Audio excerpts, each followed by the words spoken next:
अस्सलाम वालेकुम स्टूडेंट्स। अच्छा, आज का जो लेक्चर है वो लिवर फंक्शन टेस्ट के ऊपर है कि जो लिवर हमने पढ़ा था, लिवर के बारे में काफ़ी कुछ, जॉन्डिस को देखा, हेपेटाइटिस को लास्ट लेक्चर में देखा, सिरोसिस की बात की। उसके अलावा हमने देखा जी कि लिवर का सिक्रीटरी फंक्शन क्या है, एक्सक्रीटरी क्या है, सिंथेटिक एबिलिटी क्या है, बाइल क्या होती है, हेपेटिक डक्ट क्या, सारा कुछ ही देख लिया ना। अब हम ये बात करेंगे कि ठीक है, हमें सारी चीज़ें पता चल गई हैं। अब हमने डायग्नोज कैसे करना है उस प्रॉब्लम को कि जी इसको ये मसला है या नहीं है, क्योंकि अब हमने डायग्नोसिस भी देखनी है, प्लस आपके पेपर पॉइंट ऑफ व्यू से भी कुछ चीज़ें इंपॉर्टेंट है कि आपको क्या क्या पता होना चाहिए, तो दोनों चीज़ें मिला के देखेंगे। तो सबसे पहले हमारे पास आता है कि हमने तीन चीज़ें देखनी है, बिलोरुबिन है, यूरोबाइलिनोजेन है एंड यूरोबाइलिन है। मेथड कौन से यूज़ होते हैं और इसमें मज़ीद क्या क्या चीज़ें आपको पता होनी चाहिए। सबसे पहला क्वेश्चन ये है कि कौन सा सोल्यूशन जो है वो यूज़ होता है बिलोरुबिन की एनालिसिस के लिए। तो यहाँ पे आपको पता होना चाहिए, ये है diazotized sulphanilic acid, sulphanilic acid solution. ठीक है, diazotize sorry sulphanilic acid solution use होता है। और ये जो बेसिकली सोल्यूशन, इसका नाम आपको पता होना चाहिए, और ये कलर्ड प्रोडक्ट बनाता है, कलर्ड प्रोडक्ट। ठीक है, और फिर आपको ये पता होना चाहिए कि इसको डिस्क्राइब किसने किया था, इस मेथड को या सोल्यूशन के बारे में डिस्क्राइब किसने किया था। तो उसका नाम है अर्लिक, अर्लिक। और ये इसने किया था 1883 में।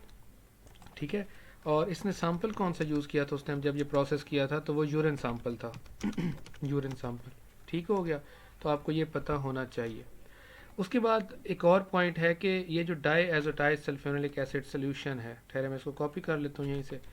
ये जो सोल्यूशन है, इसका एक और भी, इस टाइप के रिएक्शन को एक और नाम भी दिया जाता है, एन अदर नेम लिख लेते हैं।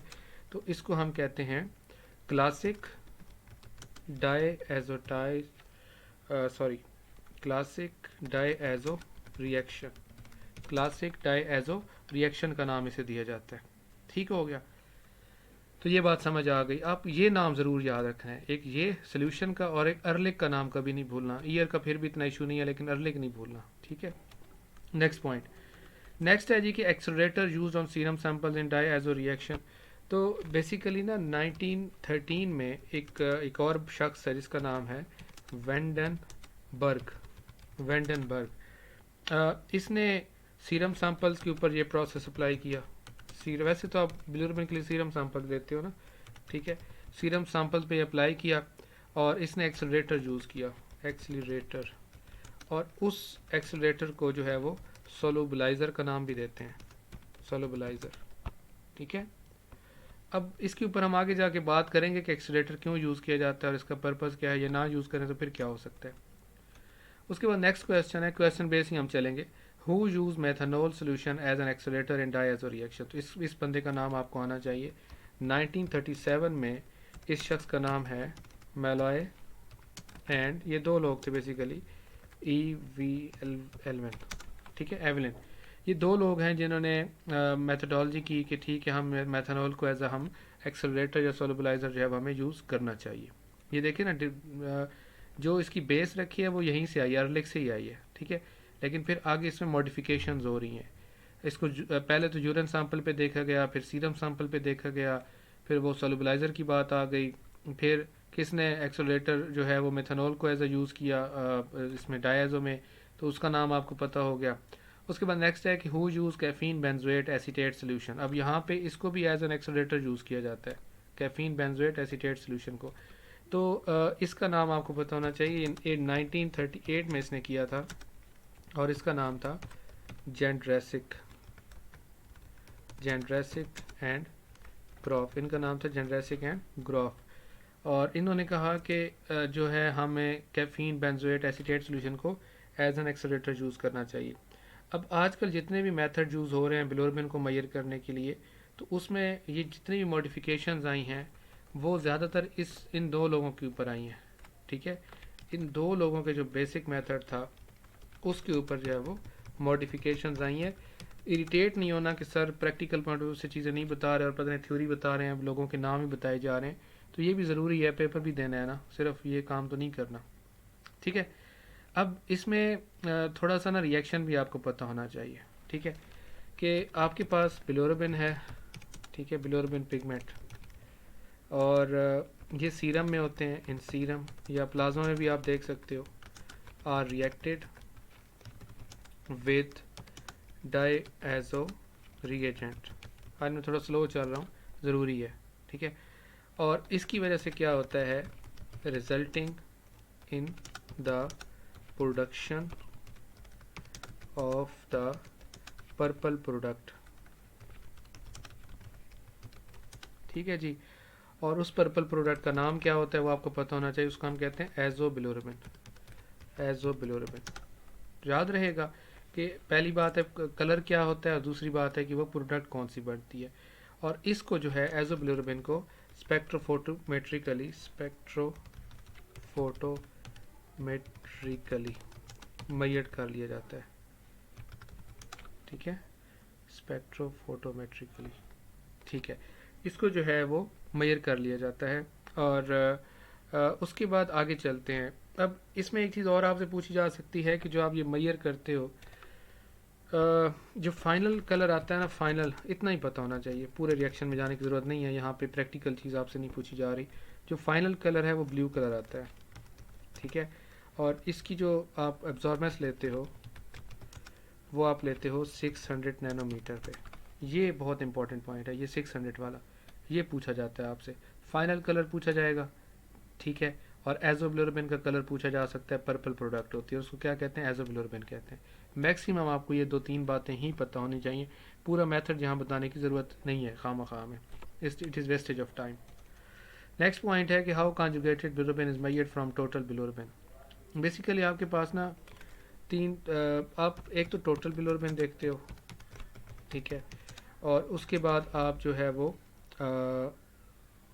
कॉन्जुगेटेड अनकॉन्जुगेटेड, आप कॉन्जुगेटेड देखते हो, ठीक है, और तीसरे नंबर पे आप अनकॉन्जुगेटेड देखते हो, ठीक हो गया।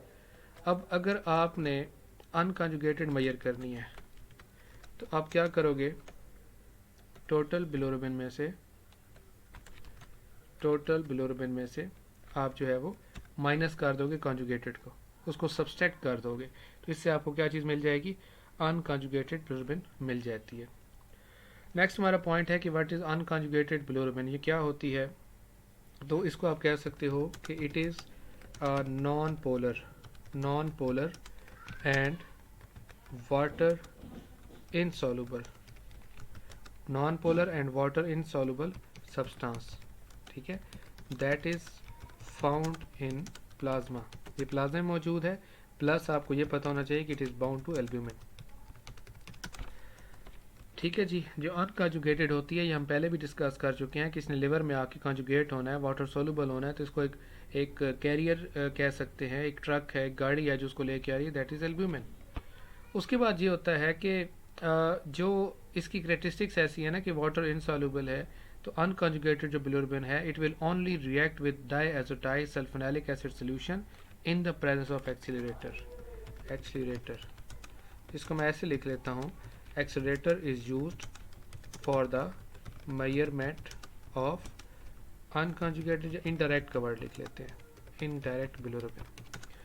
ये आपने ज़रूर याद रखना है। एक्सीलरेटर, जो लोग मैनुअल जिन लोगों ने काम किया हुआ है तो उनको पता होगा कि आप एक्सीलरेटर जब ऐड करते हो तो वो सिर्फ आप उस ट्यूब में ऐड करते हो जिसमें आपने अनकॉन्जुगेटेड बिलोरबिन को देखना होता है। तो यहाँ पे आप एक्सीलरेटर, ये क्वेश्चन पूछा जाता है कि एक्सीलरेटर किसके लिए यूज़ करते हैं, इनडायरेक्ट बिलोरबिन के लिए यूज़ करते हैं। एक्सीलरेटर कौन कौन सा हो सकता है, मेथनॉल भी हो सकता है और कैफीन बेंजोएट भी हो सकता है, ये दोनों हो सकते हैं। आगे चलें, नेक्स्ट क्वेश्चन है व्हाट इज़ कॉन्जुगेटेड बिलोरबिन, ये इसको हम डायरेक्ट बिलोरबिन भी कहते हैं। तो इसमें आपको ये पता होना चाहिए कि ये जो है it is polar and water soluble, ये पोलर होती है, वाटर सॉल्युबल होती है, और उसके बाद ये है कि this is found in plasma, ठीक है। और तीसरी चीज़ ये है कि it is in free state. Free state का मतलब ये है कि not bound to any protein, ठीक है जी। जो हमारे पास इंडायरेक्ट जो थी, इसको आप डायरेक्ट बोलते हो, इंडायरेक्ट नहीं बोलते, ये कॉन्जुगेटेड जो थी इसको डायरेक्ट बोलते हैं, लिखने में गलती हुई है। तो जो आपके पास अनकॉन्जुगेटेड है, जो इनडायरेक्ट है, ये आपने एक चीज़ बहुत इंपॉर्टेंट है कि ये एल्ब्यूमिन के साथ बाउंड होती है, जबकि जो आपके पास कॉन्जुगेटेड या डायरेक्ट होती है ये किसी के साथ भी बाउंड नहीं होती, ये आपने नहीं भूलनी ये पॉइंट। जब मैं कहता हूँ ना नहीं भूलना, तो इट मीन कि ये पेपर के लिए इंपॉर्टेंट होगी कोई ऐसी बात, तभी मैं इस तरह की बात कर रहा हूँ, ठीक है। और उसके बाद इसी को कॉपी करते हैं, लिखने में टाइम लग रहा है कि accelerator is not used in case of direct bilirubin. याद रहेगा कि डायरेक्ट बिलोरुबिन जब आप मेजर करते हो तो आपको एक्सेलरेटर कोई मेथनॉल या कैफीन बेंजोएट नहीं चाहिए होता। ये दो मेन जो मेजर डिफरेंसेस हैं, ये आपने याद रखने हैं। ओके हो गया। अब यही बात मैंने यहाँ भी बताई हुई है कि what is the importance of accelerator in conjugated and unconjugated bilirubin. तो कॉन्जुगेटेड बिलोरुबिन जो है it reacts in the absence of an accelerator, जो कि एक्सेलरेटर की गैर मौजूदगी में भी अपना काम करती है, अपना रिजल्ट आएगा इसका। जबकि अनकॉन्जुगेटेड जो है उसको एक्सेलरेटर चाहिए होगा। क्लियर है ये पॉइंट? अच्छा, आगे चलते हैं। इसलिए मैंने शुरू में वो अर्ले की और सारी बातें की ताकि सारी जो बात है उसकी बेस और फिर क्लियर हो। अब नेक्स्ट है कि डेल्टा बिलोरुबिन क्या होती है। पेपर में ऐसी चीज़ें पूछी जाती हैं, वो आपसे क्वेश्चन नहीं पूछेगा, एमसीक्यू पूछेगा, लेकिन आपको पता होना चाहिए सारा कुछ। अब ये जो है ना basically the third fraction of bilirubin is referred to as, इसको हम कह सकते हैं डेल्टा बिलोरुबिन। ये थर्ड फ्रैक्शन में आ जाता है। और डेल्टा बिलोरुबिन जो होती है ये कॉन्जुगेटेड होती है। Delta bilirubin is conjugated bilirubin, ठीक है जी। और एक चीज़ और आपने याद रखनी है कि it is bound to albumin. अब ये बड़ी इंटरेस्टिंग चीज़ है, ठीक है। अभी तक हमने ये पढ़ा कि आपके पास, चले मैं इसको रिपीट ही कर देता हूँ, ठहर जाएं। एक आपके पास है कॉन्जुगेटेड, एक आपके पास है अनकॉन्जुगेटेड, और थर्ड वन आती है डेल्टा। अभी तक आप यही होगा कि दो ही होती है, लेकिन दो नहीं होती, तीन होती हैं। बिलोरुबिन की तीन फ्रैक्शंस होती हैं, ठीक है। जो कॉन्जुगेटेड है it is not bound to albumin, ठीक है। ये तो ब्लड में तो नहीं होती ना, ये तो मतलब बेसिकली ये लिवर में इसने कॉन्जुगेट हो जाना है, इसको एल्ब्यूमिन की क्या ज़रूरत है, एल्ब्यूमिन के साथ बाउंड करके इसने क्या कर लेना है। और यहाँ पे क्या है, it is bound to albumin. जो थर्ड वन है डेल्टा, ये है कॉन्जुगेटेड में ही आ जाती है, but it is bound to albumin. फ़र्क याद रहेगा इन तीनों का, ये तीनों बड़े इंपॉर्टेंट है, आपको ये तीनों पता होनी चाहिए। अब मैं आपको डेल्टा पढ़ा क्यों रहा हूँ, क्वेश्चन ये भी है ना कि कॉन्जुगेटेड और अनकॉन्जुगेटेड की तो समझ आ रही है, ये क्यों पढ़ा रहे हैं। तो इसका एक सिग्निफिकेंस है, इसका सिग्निफिकेंस होता है हिपैटिक ऑब्स्ट्रक्शन में। हिपैटिक ऑब्स्ट्रक्शन में बहुत डिटेल में हम चीज़ इंशाल्लाह करेंगे, पेपर भी देना है लेकिन नॉलेज भी आना चाहिए, ठीक है। This fraction of bilirubin is seen only when there is significant hepatic obstruction. Clear है ये पॉइंट? नेक्स्ट क्वेश्चन पे आते हैं। अब जो टोटल बिलोरुबिन है इसकी जो है वो कंपोजिशन देख लेते हैं। वैसे मैंने अभी बता ही दी है, ज़रूरत नहीं है दोबारा से रिपीट करने की, टाइम वेस्ट होगा। कि इसकी तीन फ्रैक्शंस होती हैं, एक कॉन्जुगेटेड होती है, एक अनकॉन्जुगेटेड होती है, और एक जो है वो आपके पास डेल्टा बिलोरुबिन होती है, ठीक है। अच्छा, आगे चलें। नेक्स्ट हमारे पास स्पेसिमेन कलेक्शन एंड स्टोरेज की अगर हम बात करें तो इसमें जो है आप सीरम भी यूज़ कर सकते हो, ठीक है, और प्लाज्मा भी आप यूज़ कर सकते हो। और इसके लिए जो आप मेथड यूज़ करते हो उसका नाम फिर से मैं बता देता हूँ, डाईएज़ोटाइज्ड सल्फेनिलिक एसिड, ठीक है। और ये सीरम और प्लाज्मा दोनों पे आप इसको कर सकते हो। हमारा नेक्स्ट क्वेश्चन है कि लाइपेमिक सैंपल अगर होगा, लाइपेमिक का मतलब होता है कि जो टर्बेट है, जिसका जो सीरम है या प्लाज्मा है, क्योंकि वो उसके अंदर जो फैट्स है उसकी कंसंट्रेशन ज़्यादा है, अब उसको जो है लिपिड ज़्यादा हैं। तो इस तरह का फिर सैंपल हो तो क्या होगा, ठीक है। तो इसके लिए आपका आंसर ये होना चाहिए, a fasting sample is preferred as the presence of lipemia will increase measured bilirubin, ठीक है। तो अगर आपसे ये टेक्निकल पॉइंट है कि अगर लाइपेमिक सैंपल आ जाता है तो आपने कहना है पेशेंट को कि वो फास्टिंग सैंपल दे, मतलब उसने कुछ ऐसा ना खाया पिया हुआ और 8 से 10 घंटे का उसका फास्ट हो, उसके बाद वो दे, क्योंकि अगर वो फास्टिंग सैंपल नहीं देगा तो फिर उसकी बिलोरुबिन ज़्यादा आएगी। क्लियर है? उसके बाद आता है कि हिमोलाइज सैंपल जो है उसका क्या इफेक्ट पड़ता है बिलोरुबिन के ऊपर। तो जो हिमोलाइज सैंपल है इसको अवॉइड करना चाहिए। Number 1, it should be avoided as they may decrease the reaction of bilirubin. ठीक है, decrease the reaction of bilirubin. ठीक हो गया। डायज़ो रिएजेंट के साथ रिएक्शन हो रहा होता है ना इसका, तो जब आपका जो सैंपल है वो हिमोलाइज्ड होगा तो जो रिएक्शन है वो डिक्रीज हो जाएगा। नेक्स्ट पॉइंट है, ये तीन मेन चीज़ें हैं ना आपकी, एक आपका लाइपेमिक सैंपल है, एक हिमोलाइज सैंपल होता है, और एक लाइट का इफेक्ट क्या होता है। तो effect of light on bilirubin में आपने ये बताना है कि bilirubin is very sensitive to light. Bilirubin is very sensitive to light, okay, and it destroyed, ये ख़त्म हो जाती है बाय लाइट। ठीक है जी। तो आप क्या करोगे, specimens should be protected from light. Okay हो गया।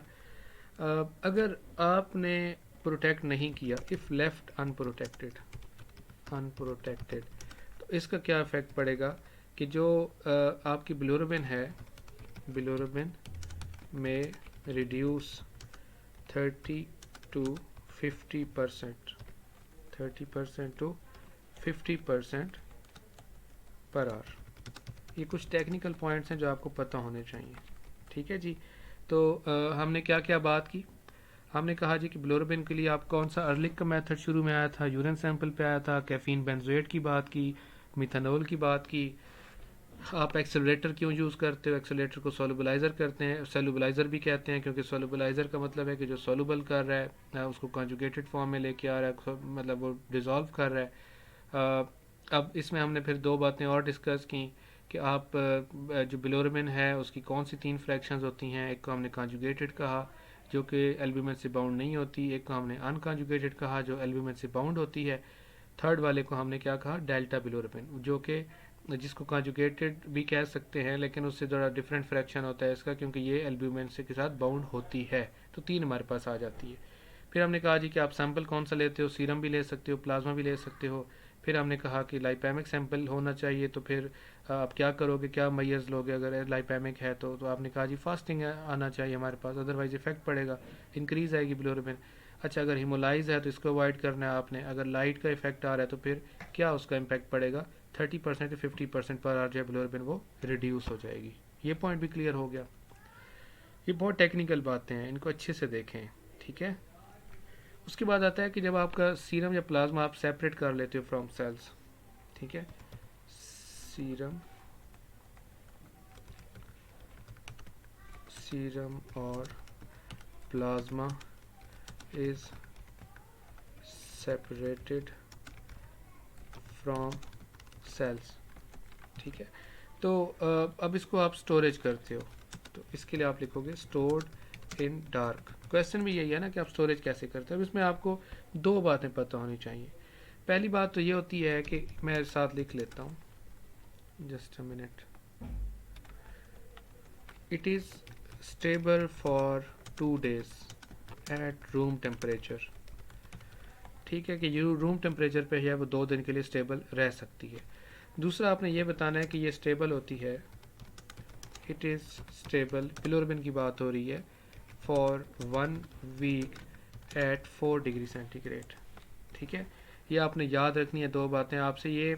ये वाला जो क्वेश्चन है ना, ये वाला, ये वाइवा में पूछा जा चुका है ऑलरेडी 2 दफ़ा कि आप स्टोरेज कैसे करते हो। हर सैंपल की जो है वो हर एनालाइट के लिए स्टोरेज का डिफरेंट एक क्राइटेरिया हो सकता है, लेकिन बिलोरुबिन का जो है वो अक्सर पूछा जाता है। ठीक है। आगे चलें। नेक्स्ट आपको एक और चीज़ पता होनी चाहिए, वो ये भी इंटरव्यू का क्वेश्चन है, ये रिटर्न में नहीं आता, कि मोस्ट फ्रीक्वेंटली यूज मेथड कौन सा है बिलोरुबिन के लिए। तो आपने बोलना है जेंट्रेसिक। पेपर में रिटर्न में अगर आया भी सही ना, तो उन्होंने पता है कैसे दे देना है, उन्होंने कहना है जी कि मेजरमेंट ऑफ बिलोरुबिन। ठीक है। और उसमें आपके पास ऑप्शन दे देंगे, लेट ठहरे मैं ऑप्शन लिख लेता हूँ। पहला ऑप्शन दे देंगे यूरिएज मेथड। ठीक है। दूसरा कह देंगे जी great alkaline picrate method something. ठीक है, पिक रेट। तीसरा नाम आपको दे देंगे जेंड्रेसिक मेथड। ठीक है। चौथा नाम दे देंगे नन ऑफ अबव, इस तरह से पूछा जा सकता है। तो फिर आपको पता ही है कि ये तो यूरिया के लिए यूज़ होता है, ये जो है ये क्रिएटिन पिक्रेट होता है, अल्कलाइन पिक्रेट, इसको क्रिएटिन पिक्रेट कहते हैं, क्रिएटिनिन पिक्रेट, मतलब ये क्रिएटिनिन के लिए होता है। और जो जेनरेसिक मेथड है ये आप यूज़ करते हो बिलोरुबिन के लिए, ठीक है। तो इस तरह से क्वेश्चन आए तब भी यही बताना है, और अगर वो कहते हैं मोस्ट फ्रीक्वेंटली यूज मेथड क्या है, तो फिर भी आपने जेनरेसिक ग्राफ की बात करनी है। ये पहले नंबर पे आता है जेनरेसिक ग्राफ। जो दूसरे नंबर पे आता है उसको बोलते हैं मेलाय एवलन मेथड, ठीक है, आप ये वाला यूज़ करते हो। अब इसका बेसिकली बेनिफिट क्या है, ये अब इतना कोई इंपॉर्टेंट क्वेश्चन नहीं है कि आप क्यों इसको प्रेफर करते हो, मैंने क्वेश्चन के लिहाज से बात करनी है। तो it is not affected by pH changes, ठीक है। पीएच चेंजेस का जो है इसके ऊपर कोई असर नहीं पड़ता, और इसकी जो है सेंसिटिविटी जो है वो भी बेहतर, वो उसकी जो ऑप्टिकल सेंसिटिविटी है वो मेंटेन रहती है, मेंटेन्स ऑप्टिकल सेंसिटिविटी, ठीक है जी। तो आपको ये पता होना चाहिए। अब नेक्स्ट हमारे पास जो है यूरोबाइलिनोजेन है, लेकिन मेरे ख्याल में इसको यहाँ पे रोक लेते हैं, इस लेक्चर को इतना काफ़ी है, इसको आप देखो यहाँ तक, ठीक है। इंशाल्लाह जो नेक्स्ट है वो मैं उसके ऊपर नेक्स्ट लेक्चर में बात करूँगा। चलें, थैंक यू सो मच।